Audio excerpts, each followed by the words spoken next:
You might think that after an hour in the pool, you've never been cleaner. After all, you've just marinated in a giant vat of disinfectant, right? But here's the splash of reality. That chemically crisp post-swim glow is a lie. In fact, by the time you towel off and strut away from the water like an amateur Baywatch extra, your skin is carrying a collection of invisible souvenirs, and none of them deserve to come home with you. Let's start with chlorine. Yes, it's essential for killing pathogens and keeping pool water safe, but it doesn't just kill the bad stuff and disappear. Chlorine reacts with all sorts of organic material: sweat, skin oils, urine, yes, yours or someone else's, and even the lotions you lovingly applied to avoid sunburn. The result? Disinfection byproducts, or DBPs, like chloramines and trihalomethanes. These compounds can stick to your skin and hair, linger in your pores, and even get absorbed to some extent. Not only do they dry out your skin and mess with your natural oils, they can also irritate your eyes, nose, and lungs long after you've left the pool. Think of it as a souvenir that itches, stings, and makes you smell like a freshly sterilized locker room. Then there's the microbial layer. You may have avoided Cryptosporidium and E. coli this time, but bacteria and fungi still cling to your skin in trace amounts, especially around moist, warm areas. Pools, even well-maintained ones, are communal baths where microscopic life thrives. And if you're hopping into the hot tub afterward, congratulations, you just turned up the temperature on your bacterial spa wrap.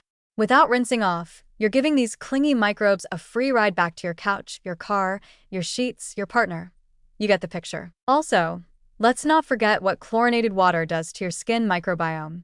That's the friendly community of bacteria that help regulate inflammation, protect against invaders, and keep your skin's barrier intact. After a swim, your microbiome is effectively dazed and confused, stripped of its balance, and vulnerable. The longer you leave that chemical film on your skin, the more opportunity unwanted guests have to settle in and set up shop, especially if you follow your swim with a nice long air dry and skip the rinse. And don't even get us started on the hair.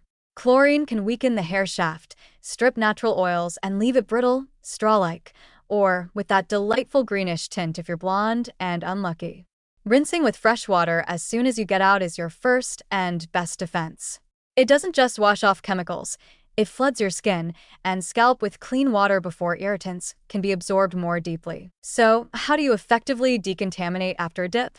First, shower immediately, not an hour later when you're back home wondering why you suddenly smell like a plastic factory. Use lukewarm water and a gentle cleanser, preferably one designed to neutralize chlorine and restore skin pH. Lather thoroughly, especially around folds and crevices. If you've been in a hot tub, do this twice. Shampoo and condition your hair. Bonus points for clarifying formulas, and follow up with a moisturizer to help rehydrate your skin and rebuild your lipid barrier. This isn't spa day pampering, it's tactical skin rehab. In short, post-swim showers aren't optional hygiene theater. They're a full-blown health intervention. They help prevent rashes, breakouts, eye irritation, respiratory issues, and that slow descent into chlorine person smell that seems to follow some people for hours like a chemical ghost. A good rinse isn't just about what you take off, it's also about what you don't bring home. So the next time you step out of the pool feeling squeaky clean, remember, you're not clean. You're seasoned. And the only thing worse than letting chlorine cling to you all day is letting the entire pool come along for the ride. So wash up your skin, your microbiome, and your future social life will thank you.